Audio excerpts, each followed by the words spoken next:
Welcome back, friends. You're just in time for the Johnny Brew Show.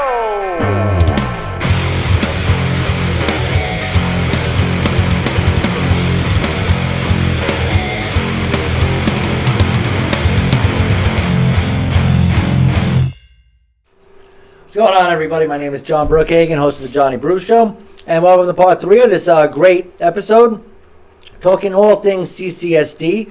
We're joined by Nick Fedei, who is the leader of a new group called Make CCSD Great Again. Part 1, we talked all about his efforts to recall the school board and to point out some possible problems with certain school board members, how they weren't necessarily living in the districts they ran in and stuff like that. We also talked about everything from that's been in the news, from restorative justice to a shortage of teachers and bus drivers and, you know, all the stuff from mandates that you guys have been talking about as parents. And now we're continuing to talk about what we can do to solve some of these problems. Something that's been talked about, Nick, for a long time has been breaking up the district. Yep. You were telling us about some of the previous legislation that was put in place in order to break up the district, Yep. or to give some principals and administrators more control over their own schools. Yep. Tell us about what you learned. So what we did learn is that back in I believe it was 2015, they passed 469, and it was supposed to be implemented in 2017-2018 school year. And AB 469 would have given principals the ability to select their own staff. They'd be able to assign their essential staff. They had allocation of funds, so basically they can manage their own budgets. They can purchase their own equipments and supplies. And then they could carry forward any of those balances into the next year. Right. So it gives the school more opportunity to control what's in their building. And they haven't done that. Well, I know some of the aspects of this particular legislation were implemented. I know sometimes, like, they were given their budgets and then they decided what they were going to spend it on. Sure. And that may be depending accurate. on count day and stuff like that. But then they were deciding to not let them carry that balance over because there was a shortage, so they needed to take that money, and And put it principals were somewhere saying, else. well, Wait I a was minute. being fiscal, the other principal wasn't, and now you're going to punish me and just take my money when I was saving that for something I really wanted to do that was important. As far as hiring their own staff, I don't know if that's been implemented because I know teachers are constantly, disciplinary issues or complaints from parents. They send them to another school. Right. I don't think, and when you're short teachers, You I'm just sure keep 'em. principals are saying, anybody you got, send them to me. They're not Right. really picking and choosing who works for their school. But it seems like anything that was implemented began to erode and get taken away, any power they had. Sure. And then obviously with COVID, everything got... Well, and here's what's interesting about breaking up CCSD. When you say break up CCSD, you think, all right, we need more districts. So you have Nye County District or Clark County, right? Right. But Clark County, it's way too large. Most school districts, most successful school districts, have 800 or 900 students in that district, right? So it's easy to manage, right? Here, Clark County has 309,456 enrolled students, right? So you've got one district managing all of And those. what year was aspects. that from, if you don't mind me It asking? says 2020 to 2021. So last year. Yep, All right, and that was including that, because that only goes by count day. correct, So September of 2020. correct. Sounds about right. Okay. It doesn't actually say. Gotcha. It's just Well, says because I know 20. that number's been fluctuating quite a bit, and people have been keeping their eye on that number, and I'm wondering when the number's going to come out for this school year. Yeah, and they haven't released it I want yet. to know if it's, Gone down. I'm wondering if it's 301 or even less than 300. Absolutely. That's But even still, if the most successful school districts in this country operate at 800 or 900 students per district, right. we're way above that. Now, the Nevada Constitution won't allow the district to break apart for whatever reason. Now, Our Turn Nevada, Annalise Castor, we want to try to talk with her because she was leading an initiative last year to get it on the ballot this next year. Right, because changing the Nevada Correct. Constitution takes, I think it's a minimum of 6 years or something like that. Something like that. So she was trying to get something on the legislative ballot, Right. so that we can kind of move At least forward. do something. Start the ball make rolling. something, right? We haven't been able to find anything where it's moved forward, but now they introduced 394 to reorganize CCSD and basically create more districts in the sense in one district. Correct. Okay. Still under the guise of JARA. And right, where our 7 districts could become their own little districts. Right, and we could go to 15 smaller districts, and maybe that will work, maybe not. I don't know. I mean, it's yet to be seen. But when if one person still has the finger on all 15 districts, right, and 309,000 students, you're not going to adequately fund the different schools. Right. And plus people in the outer areas. Rural areas. The rural, that's the word I was looking for. Thank you very much. The rural schools and Fremont are completely different. And you need different things, right? You may not need more lunches out in the rural area, right? Or a mask mandate. Right. You have less students. So why do we care? But so nothing has come to fruition there yet, and we're hoping, as part of Make CCSD Great Again, that's one of the initiatives we can tackle. If we can get it on in the legislators, if we can start the ball rolling, if we can partner with some of these other groups, such as Our Turn Nevada, we would love to try to take this and get the ball rolling in the right direction. Well, and that's a question. As far as I see these groups coming up, whether you're talking about Anna Binder's Empowering CCSD Parents, Power to Parent, your group. Sure. And it seems like a lot of these groups tend to have a goal towards conservatism or power to parents or a little bit more freedom, a little bit more classical education for our children. But we seem to be, in some cases even, fighting within each other. How are we able to get these groups that really want somewhat the same thing, whether it's keeping schools open or being able to kick out a kid if he punches a teacher, or being able to have, normal class sizes, stuff like that? How are we going to start working together, and what have you done so far? Who have you worked with? So right now we're still in the research phase. This is where we're finding some of these things, because we look at it. First off, we said, look, we want to break up CCSD, and then we got information about, oh hey, we passed this law to reorganize. Brian Sandoval passed the law or the initiative to break or reorganize the district. And so that's where we started. And I think all of these other groups are kind of in the same boat. We just don't know how to move that boat forward. Right. And so one of the things that we're doing is we want to try, if we can, and we're happy to partner with anybody. This isn't just us, right? We'd love to partner with anybody that wants to move the boat forward. If they want to get in and start rowing with us, great. If we can get in their boat and start rowing with them, we'd be happy to do that as well. Right. But we're as far as Make CCSD Great Again, we want to try to pile all of these things into one. And you want to be more than just a Facebook initiative. Group, I'm hoping. Correct. Oh, absolutely. That's what we've launched the website, and we're trying to drive people to that. What are you looking for? Are you looking for contributions? Are you looking for volunteers? Right now, it's just volunteers and the recall effort. As we move forward with things like this, with Break Up CCSD, and once we have the initiatives together, what we need to accomplish in order to get the ball rolling, we want to move that direction. Right now it's kind of a slow process because we're still learning about what all these other avenues and how they all intertwine. I'm hoping that I started a Facebook group, not necessarily for a recall effort, but in order to start vetting our school board candidates. Sure. I want that to be my thing, where I'm going to be vetting all the candidates in Nevada, but I'm really going to concentrate on the 22 and the 24 school board races. And what we're doing also is we have a site or a page on our site.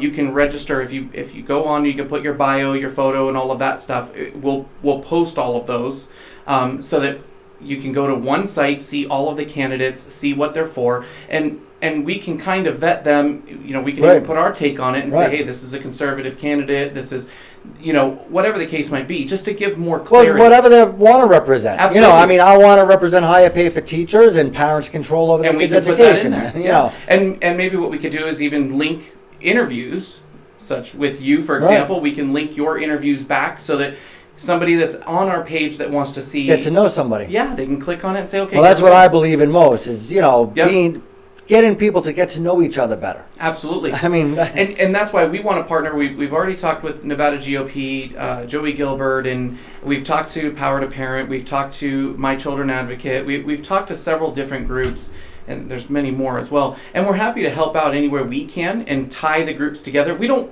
necessarily need to lead the initiative. We just want to help get the initiative going. However, that can be done. And what's been the response from, say, Power to Parent or Joey? Joey Gilbert's been very good. The Nevada GOP's been very good. What does Joey Gilbert say? He's in support of anything that we want to do with the school district. We're working with him to send over what we're thinking we want to do, and he said he's happy to endorse it and help us. And then Power to Parent, who did you speak with over there? Lydia talked to them. I don't remember exactly what the conversation went, but I'm a fan of Power to Parent, you know. And they may be just fine. We're kind of negotiating and working with all of them. So. Good. And then you brought up some stuff such as like Anna Binder mentioned learning loss, and I was talking about the mudslinging between people who should be rowing in the same direction. What were you referring to? So when she mentioned learning loss, for me, Clark County School District is a learning loss. Right. I don't know how else you can classify that, right? When you have 26% of students that are proficient in math, you failed us. You failed us. You have lost learning. Right. You're not focused on what needs to be paid attention to. For example, math proficiency in elementary, 22.1%, middle school, 20.5%, high school, 21.3%. ELA proficiency, 35% in elementary, 39% in middle school, 45% in high school. Right. So are those good numbers? And then you listen to the board and Jara talk about how we're striving to be 3 out of 5 stars. Why wouldn't we strive to be 5 out of 5 star? I mean, you're literally losing. It's loss of learning there. You're not focused on learning. That's our problem. So those numbers are so disappointing. That's what I'm saying. And we're ranked 48th in the nation. How do you plan to get out of that? Do you know 20 or 30 years ago, Clark County was in the top 5 in the nation? Why we said make CCSD great again. Very apropos. See? Well, I mean, one of the ways they're trying to make CCSD great again, not your way, but their way, is to change the grading system, change graduation requirements, stuff like that. Yep. And we have a video on that if you'd like to show. Oh, do you? Look at that. We do. Video 10. Play tape. The Clark County School District, one of the largest in the country, has just unveiled a new equitable grading policy. It's the kind of policy that I would have loved when I was in school, which is about the harshest condemnation imaginable. The new system removes non-academic measures as factors in grading. So those measures include attendance, participation, responsibility, lateness. None of that matters anymore in terms of the grades. Students no longer need to worry that their grade in a class will suffer just because they aren't actually going to the class. Attendance was, considered a bare minimum requirement when I went to school. Now it has become a mere superficial detail. Also, all scores under 50% are abolished. A child cannot get less than 50% on an assignment, even if they don't actually do it. Don't do it at all, and they spot you 50%. The word failing has been removed from the school's vocabulary. Now students earning a score, between 50 and 59% will be classified as emergent. Once again, I wish I had thought of this as a kid. No, Dad, I'm not failing math. I'm emerging. That's a good one. That's a good one. And, I like Matt Walsh. I know he spoke at a school board meeting in Arizona that we highlighted once before. That's why we thought this video was perfect for this segment, because, I mean, how do you expect or how do you expect the children to want to learn more when they know, hey, they don't have to. I don't have to. I don't have to put the work in. Homework is no longer graded. Now, I got to be honest with you. I hated homework when I was a child also, but I had to do it. And it teaches you responsibility. And there's no way for you to learn what I teach. I teach kids math. Yep. There's no way for them to learn it just by listening to me talk. Right. They have to practice. And I know you're a fan of Common Core, so... I mean, for those of you who don't know, Common Core there's 14 different ways to solve a math problem. Right. Obama and Bill Gates were friends with some mathematician who was super smart, and that mathematician explained how he saw math. And now we're trying to make 6th and 7th graders understand this. And I'm sorry, but the dude who must have modeled it, is obviously a genius. He doesn't think like normal people. That's right. Now, there are ways to utilize Common Core for those that maybe it does help. But Well, it's one of 14 methods to solve a problem. You're absolutely right. And that's why I find it very interesting that now not only are we going to reduce the grading, and my opinion on why they're doing this is so that they can raise their statistics and try to bring them up out of the But it's also having a negative effect. Let me tell you a story about. I have a student named Cameron who's a straight A student, 5.0 GPA. I mean, he's aced calculus, got a great score on the AP exam in 11th grade. He's visiting Ivy League schools, and he's a really good student. And the way he was able to get such a high GPA and study and work so hard is he would always get high 80s on an exam, study harder, retake the test, and then get a 96 on the exam instead. And it motivated him, and it kept his learning alive, and he didn't just take the test and forget about it. He worked harder to fully understand it. And now with the new grading policy, it might be quite liberal in retaking tests, but you can't get higher than an 80% on the retake. Right. They're literally forcing everybody into the C category because they want equity. And that's the name of the game. They want Cameron to do worse. Yeah. And they want the student who's been not even going to school to do better. Right. And they want to make Cameron and this guy the same when that's not America. Well, in other school districts that have implemented similar practices have seen catastrophic failures. Well, they're canceling the GATE program in New York City now. That's it. No more gifted and talented programs because we don't it's not want equitable. I'm sorry, if you work harder than anyone else, you don't go home and play video games or That's right. And you actually get an education, you work harder, you should get grants and scholarships and better grades. Right. That's their pay. Right. And now you're hurting anybody and everybody that's putting effort into this. So it's not making it fair, and it's not taking a credit off of homework. They might be thinking they're helping, but they're hurting because now the kids don't do the homework, and they need the homework to do good on the tests. Right. They're not going to do good on the tests if they don't do their practice, homework. right? And even better than that, now they've removed behavior from grading. So again, it goes back to discipline. Right, because you used to give kids a participation grade. Right. Just a little bonus. 10% of your grade is going to be participation. You're not a jerk. Right. I'll throw you 10. That was the way to kind of help kids out. Them paying attention. And now we're going to remove that. And then, as we were saying, from removing the GATE program to possibly mandating vaccines on students, I think they did so in California already, and now they're considering doing it here. Parents are going to be looking for options, and you said you had some. You're beginning the foundation of providing options for parents as well. What would that look like? So one of the things that we did this year is we pulled our children out of school and we're homeschooling them. And the reason that we did so is that we did a lot of research, and there's so much out there. So many different programs, especially with internet and online. I mean, you have so many different programs that you can choose from, but it's not readily available. Packaged, right? It's not pre-packaged, right? And then there's so many other options like micro schools and pods and things like that people want to get off the ground. Educators are like, look, I'm going to lose my job from CCSD. I want to look at another option. So we've even talked to folks that I have buildings that we can lease out for this use, right? And now we can get teachers in classrooms. Maybe you have to pay the teachers a couple $100s a week or a couple hundred, whatever. And then that way we can fund the teacher, the school, and everything else. But now you have these little pods and micro schools, right? But then also homeschooling. So what we want to do is Nevada Education Warriors, we want to put all of this into one bundled package. So when you go to the site, we want to be able to provide a kind of a map like, hey, first grade math, or first grade social studies, or even I'm in the Northwest, what's available to me? Oh, for a pod or something. Right, yeah. Here's some, and then homeschooling. Here's some links to resources that are free or low cost, or here's some paid resources that are available. And then, hey, here's some teachers that want to make some money and do tutoring, or hey, you can hire this person to do math, or you can hire this person to do English, and maybe you can build your own homeschool, micro school, or whatever you want to do. Right.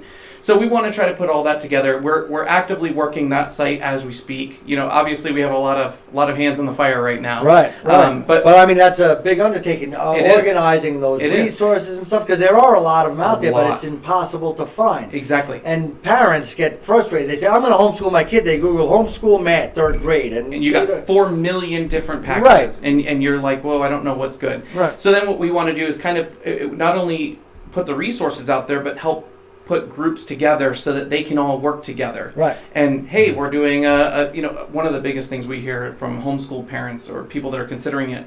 Well, sports and dances and like all the extracurricular things. Well, there are groups out there for homeschooling. My children just went to a dance not too long ago, and they have proms and stuff they have like proms that, and homecomings and things like that. They have sporting events, and they have different groups that you can get in with music and all sorts of different things. So we want to try to put that all together, and that's going to be coming soon. Nevada Education Warriors. Very good, Nevada Education Warriors. Good. And I'm sure that you're going to be able to find all this stuff on Make CCSD Great Again. We will point it right to it so that you can get everything you need. Beautiful. Anything else you want to talk about before we let you go? We had one other thing I wanted to bring up real quick, and I think it's just a disturbing topic. FBI investigating board meetings. Yeah. Because... that's you.